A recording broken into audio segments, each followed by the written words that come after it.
Alright, so we're going to make a video quickly describing how to calculate maximum height. When we talk about these trajectories, we've recently been modeling the trajectories. We've been modeling them with an equation, right? We say that they follow a quadratic equation, they follow a parabola, and this is true. We can model their motion that way.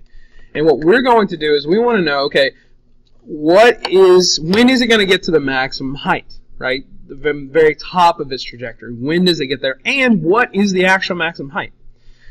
So in order to do that, one of the first things we're going to have to do is figure out what's the speed at the very top. And last time I did this, I think the screencast stopped. So let's start over and hopefully it worked here. So watch as it gets to the very top. One more time. Okay. What do you know? Alright, there's probably a big jump edit there, but I can't control it. So point is, you now know, hopefully you saw, what did you see happen to that object when it got to the very top of its trajectory? Okay, and hopefully my little Dora Explorer just said it got to 0, right? It stopped moving. It stopped for just a moment, right? When you slow it down, you can see it. And we know this has to be true because, I'm going to sneeze. Nope, okay. We know this has to be true because think about what is happening to this object. I was going to sneeze. We have, think about it as like sort of a number line. On the way up, the velocity is what? Well, it's positive because it's moving up. Positive velocity by definition means that it's continuing to move upwards. On the way down, it's a negative velocity. Okay, simple enough. But what must be true on this number line if I go from positive numbers to negative numbers? Well, at some point it has to become 0, right? 0 is right in the middle of these positive and negative numbers. Not only at some point, at the very top. It makes sense because think about it. If it were still positive in any way, that means the object would still be moving upwards. That's the definition of positive velocity. It continues to move up. So if it were still positive, it wouldn't be at the maximum height yet because it could still go up a little bit more. Once it becomes negative, it's definitely not at the maximum height because it's falling. So the only reasonable answer is that it becomes 0 at the very top, and that's when it's at its maximum. It's just a moment that is 0. It's not like it really hovers there. It's just a brief moment. It is 0 meters per second. We're speaking of the vertical velocity, by the way. It could actually still be moving over this direction, but still be 0 up and down. So we're talking about vertical velocity only. And so it must become 0 at the maximum height. All right. So how should we calculate the maximum height using this idea if we know that it's when the velocity is 0? Well, I just said it. How should we calculate the maximum height? Well, we need to find when v equals 0. And we know we can do this because we have a whole equation that describes the vertical velocity. And at some point, this vertical velocity equation is going to be equal to 0, and that means it's at the maximum height. So I hope you can see kind of the logical connection here. If we find when the velocity is equal to 0, then we've found the maximum height. Of course, though, that will be the time when it's at 0, right? So if let me give you an example. Okay, and I'm going to go ahead and just save some time here. I'm going to use Vyi already. Let's say I already found my component, and my component is like, let's make it easy. My component is 9.8. All right, so my vertical velocity component is 9.8. So I have this equation.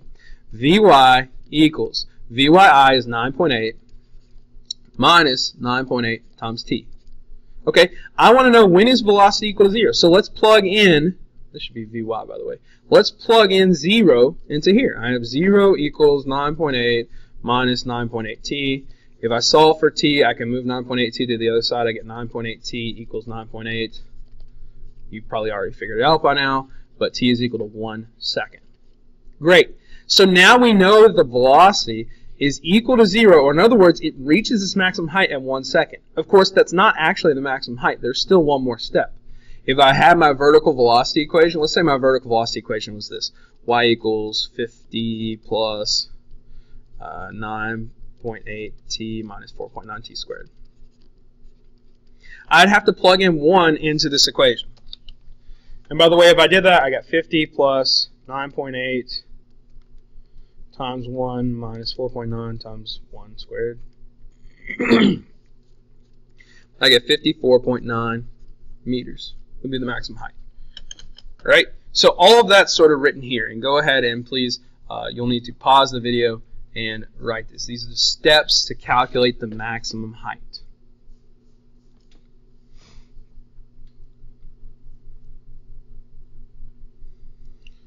Okay, I have 3 minutes. Let's see if we can do this. It says a golf ball is hit at 70 meters per second, angle of 30 degrees from a height of 15 meters. What is the maximum height? Now I'm going to go a little bit faster. What you should do here is you should actually pause the video and try to write the equations on your own first. Just double check yourself to make sure that you can do it, because I'm pretty much going to write straight into them. Okay, so Vy is going to be, I have to take the component, so I take 70 times the sine of 30, and I got 35. So I have 35 minus 9.8t. This is the vertical velocity equation. The vertical displacement equation is going to be the initial height, which it says is 15, plus still it's 35 times t minus 4.9 t squared. So you can check it now. Hopefully you were correct when you wrote those down. Now to find the maximum height, I'm going to set this equation equal to 0. In other words, I'm going to plug in 0 for the velocity.